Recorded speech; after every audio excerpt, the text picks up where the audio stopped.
Hi guys, welcome to lesson 3.6, solving compound inequalities. Our objective for today is that I can solve and graph inequalities containing the word and I can solve and graph inequalities containing the word or. So vocabulary, a compound inequality is one that consists of two distinct inequalities joined by the word and or the word or. When we are talking about graphs that have an and, they have overlapping sections. When we are talking about or graphs, they are separate graphs that have a gap in between them. And our essential understanding is that you find the solutions of a compound inequality either by identifying where the sets of the distinct inequalities overlap or by combining the solutions to form a larger solution set. All right, so problem number one is writing a compound inequality. And we want to know what compound or inequality represents the phrase, and then we want to graph our solutions. So first off, we have all real numbers that are greater than or equal to -4 and less than 6. So we have greater than or equal to -4. So we're going to have a closed dot at -4. And we're shading to the right. We also have less than 6. So we have an open dot at 6, and we are shading to the left. Now you might remember from the definition that we said these areas are going to overlap. So the section that is overlapping is this section right here, from -4 to +6.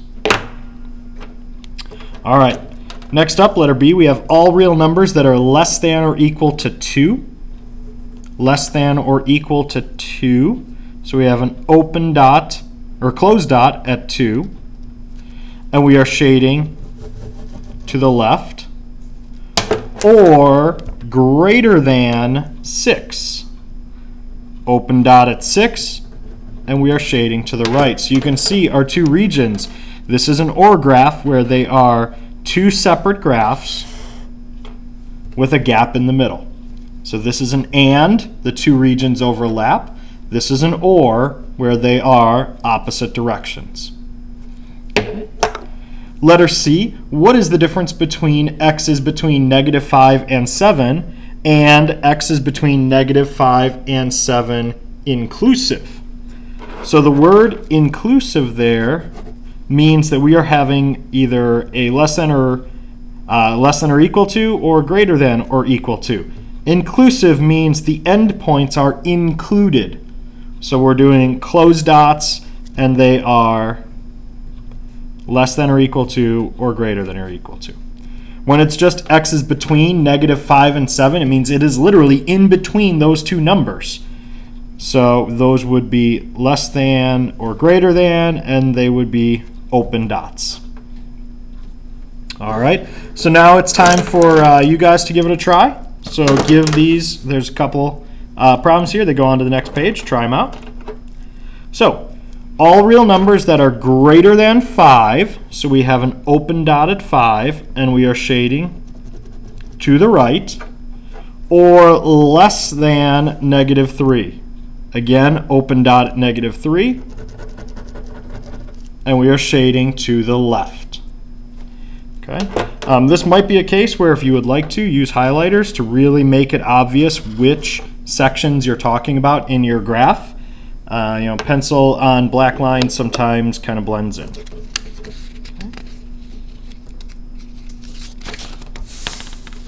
So we have our second example. All real numbers that are between 1 and 5 inclusive. So here we're not given the inequalities, we're just being told what they are going to look like. So they are between 1 and 5, and it's inclusive, so those endpoints are included, so it's closed dots at 1 and 5. Okay, and we could just shade that region in between. That is our solution set. All right, letter C. we have the enhanced Fujita scale, or EF scale, is used to measure the strength of a tornado. The Fairdale tornado in 2015 was rated as an EF4.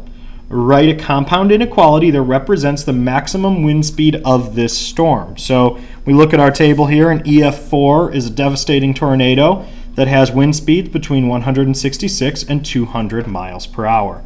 So there's two different ways that we could write this. We can write them as two separate inequalities where x is going to be our wind speed, and we're going to say x has to be less than or equal to 200, and that x has to be greater than or equal to 166. All right, those are our two boundaries for an EF4. Another way that you could write this is as one large three-part inequality. So we have our x in the middle, and we said that x is going to be less than 200. And if you remember back when Mrs. Irzo when we were first writing inequalities, she would flip them when we had x on the right to being x on the left, so that we can read them the same way. We can do the same thing here. If we flip everything around, we could say that 166 is less than or equal to x. And that's actually what we're going to do. All right, so you'll see x is greater than 166, and it is less than or equal to 200. This is how we can write a compound inequality that involves the word and. Okay. All right. Problem 2 is going to be doing just that, solving an inequality, compound inequality that involves and. So we're going to start by looking at our first one. We're going to solve each of these two inequalities and graph them. So x plus 3 is less than or equal to 13. We're going to start by subtracting 3 from both sides. So we have x is less than or equal to 10. Okay, and I'll solve the other one too. We've got adding 3 to both sides, so x is going to be greater than or equal to 4. So I have it greater than or equal to 4, so we have a solid dot at 4, less than or equal to 10, solid dot at 10. So if you remember, greater than or equal to 4, we're going to shade to the right.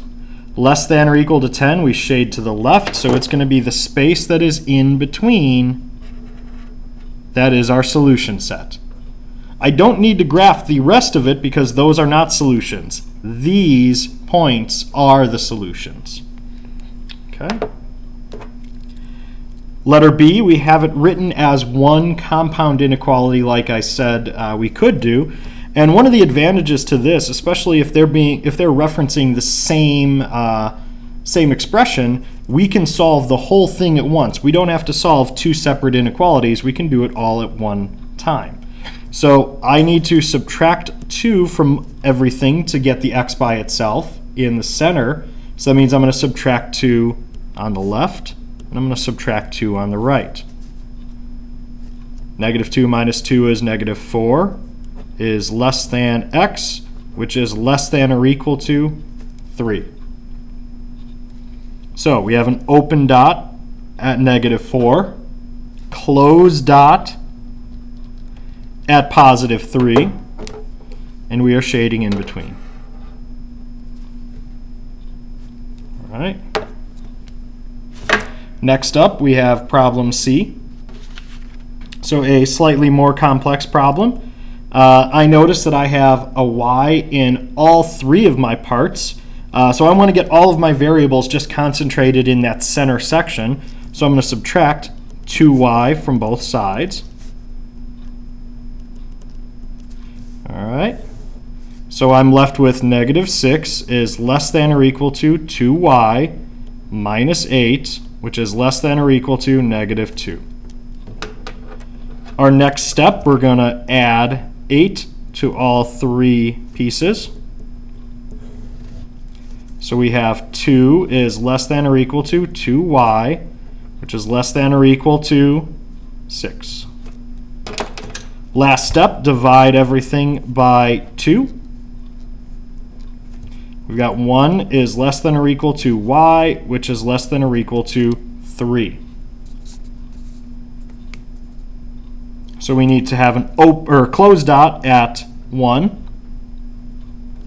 closed dot at 3, and we are shading the region in between. Okay, why don't you guys give the next couple a try, and we will go over them. So, letter A, first we need to subtract 5 from both sides. Negative 9 is less than x, which is less than or equal to negative 2. We have an open dot at negative 9. We have a closed dot at negative 2, and we need to shade the space between, which, by the way, is a pretty good Dave Matthews Band song. All right. Letter B, we need to subtract 4 from all 3 parts.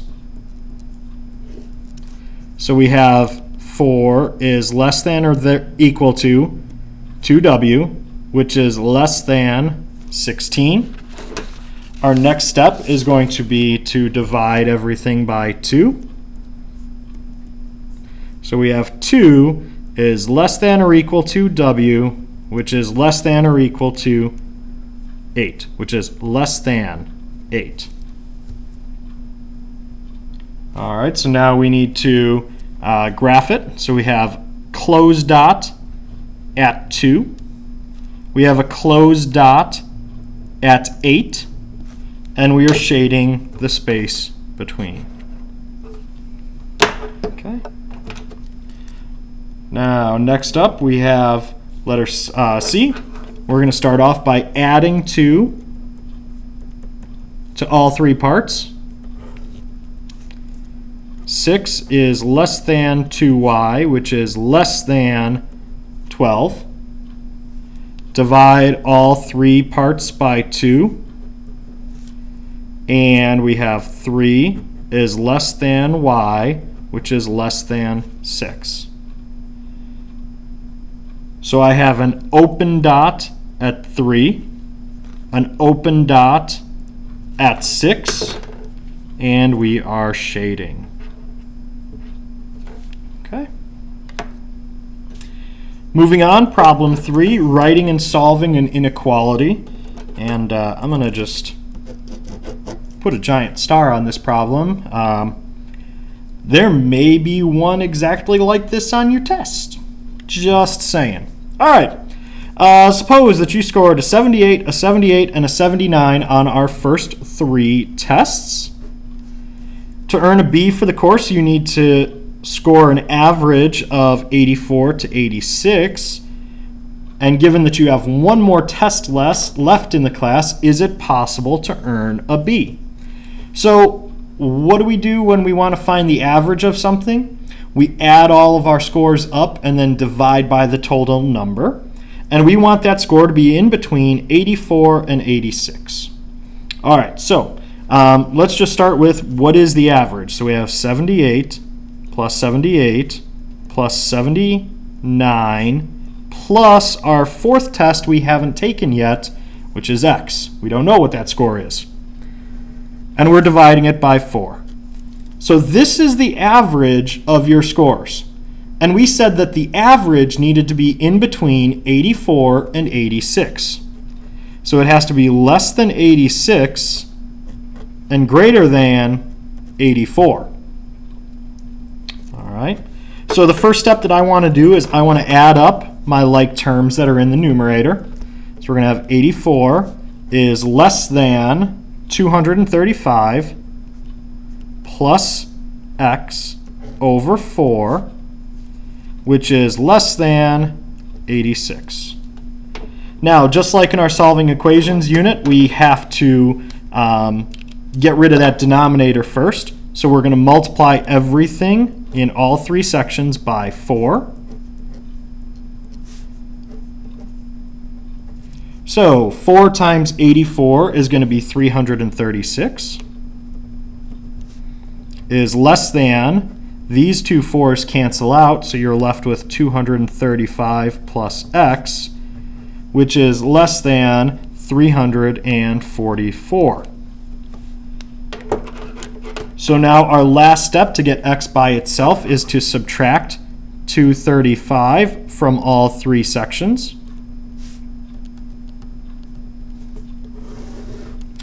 And I find that 101 is less than x, which is less than 109. So the question that was asked is it possible for you to earn a B? And the answer is no, because you would have had to score over 100% on the test in order for you to get a B. So it looks like you're looking at a B minus or worse as your best possible outcome. Okay. Another similar problem, we have to win a recycling contest, you must average between 83 and 87 pop tabs each week inclusive. Suppose that you collected 82, 86, and 84 during the first 3 weeks, and we want to know what are the possible number of pop tabs that you can collect during the fourth and final week to win the contest. And we said it was 83 to 87 inclusive. So let's start by writing out our average. So we have 82 plus 86 plus 84 plus the fourth week, x, over 4. And we said it had to be between 83 and 87, and we said they were inclusive. So that means they're the equal to's, less than or equal to. Okay? So our first step is going to be combining like terms of the 3 weeks that we already know. So we have 83 is less than or equal to 252 plus x over 4, which is less than or equal to 87. We are going to multiply each side by 4.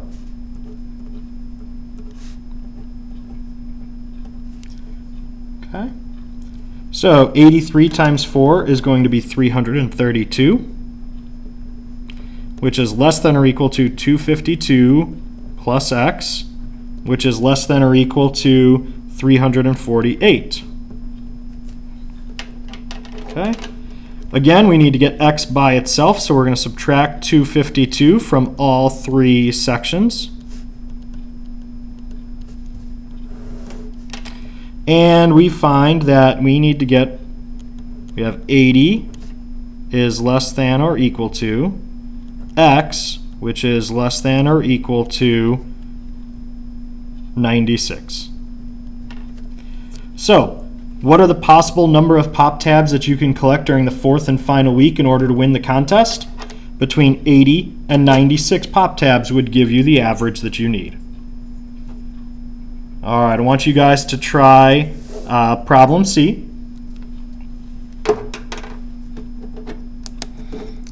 All right, so for the school musical, you are hoping to have an audience that averages 400 to 450 people for the 4 shows.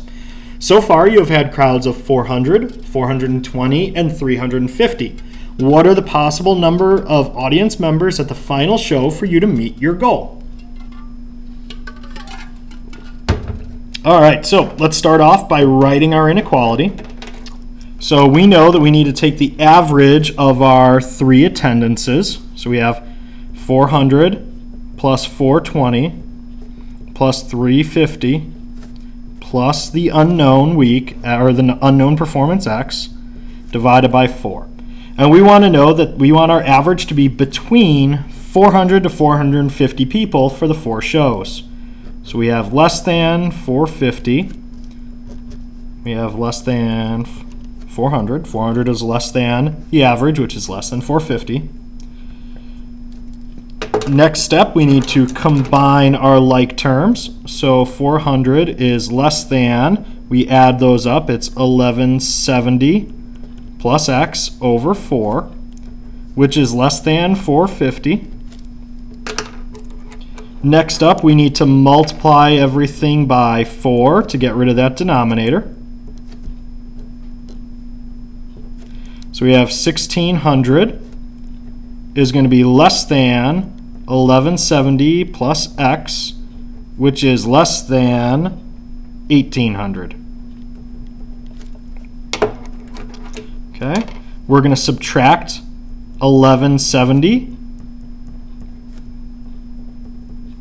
from each of our sections, and we're going to find that we would need to have an audience that is 430 is less than x, which is less than 630.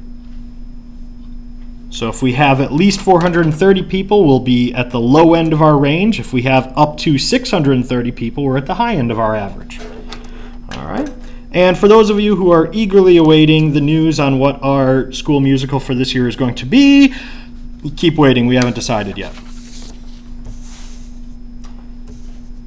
All right. Problem number 4, solving a compound inequality involving OR. So up until now, we had regions that were being overlapped in our solution set. That is no longer going to be the case. Remember, the ORs, we said we had, they were pointing in opposite directions with a gap in between. All right, so let's start by solving each of these. We're going to start by subtracting 7 from both sides. So we have negative 2y is going to be less than negative 6. Divide both sides by negative 2. Hey, wait, there's some alarm bells going off in my head. I'm dividing by a negative, so I need to flip my inequality sign. So that's greater than or equal to 3.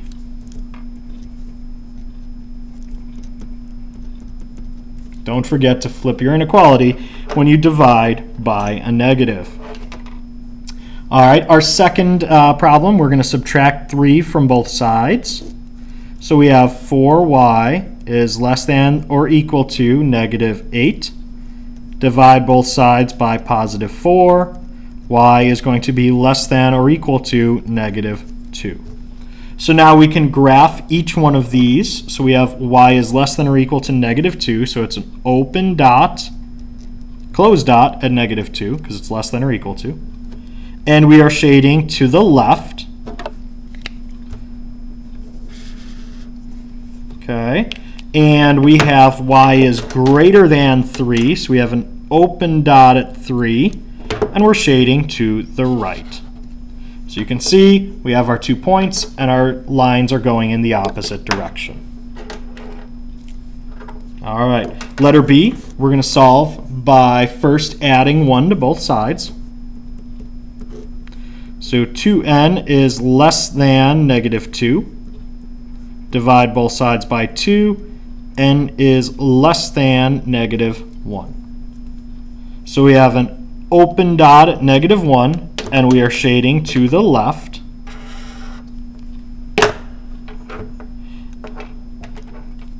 To solve our second inequality, we are subtracting 2 from both sides. Negative 3n is less than negative 6. Divide both sides by negative 3. Hey, alarm bells, we need to flip our inequality to a positive, and we have a positive 2. So we have an open dot at positive 2, and we are shading to the right. All right. Example C. We're going to start by subtracting 3 from both sides. So we have x over 2 is less than or equal to negative 3. We're going to multiply both sides by 2, so they cancel out. And x is going to be less than or equal to negative 6. So we have closed dot at negative 6, and we are shading to the left. Add 1 to both sides. 3x is greater than or equal to 9. Divide both sides by 3. X is greater than or equal to 3. Closed dot at 3, and we are shading to the right. Okay. Why don't you guys try these bottom 3 questions, and we'll go over them. So, letter A, we're going to start by just adding 10 to both sides. So h is less than or equal to negative 5. So we have an less than negative 5. So we have an open dot at negative 5, and we are shading to the left. Okay. Second half, we're going to subtract 3 from both sides, and h is greater than negative 1. So we have an open dot at negative 1, and we are shading to the right.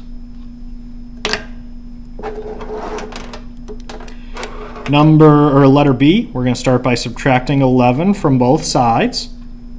3n is less than or equal to negative 3. Divide both sides by 3.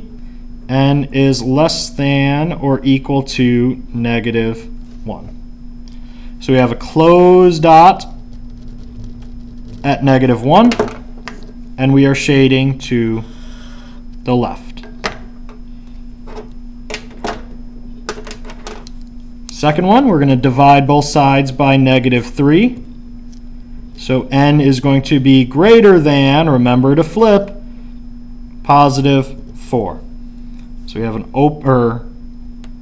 closed dot at positive 4, and we are shading to the right. Last problem. Start off, we're going to subtract 2x from this one. Get our variables all on one side. So we have 2x is less than negative 10. Divide both sides by 2. X is less than negative 5. Open dot at negative 5. Shade to the left. Next up, we're going to subtract 3 from both sides. Negative 3x is less than negative 15. Divide both sides by negative 3. Alarm bells. We need to flip our inequality. So we have x is greater than 5. So we have an open dot at 5. And we are shading to the right. Okay. Those are our notes for today. Make sure you fill out your level of understanding. Write down any questions you may have come up with as we went through the lesson. And do make sure that you fill out your summary of what you learned today. Have a great night, and we will see you all in class.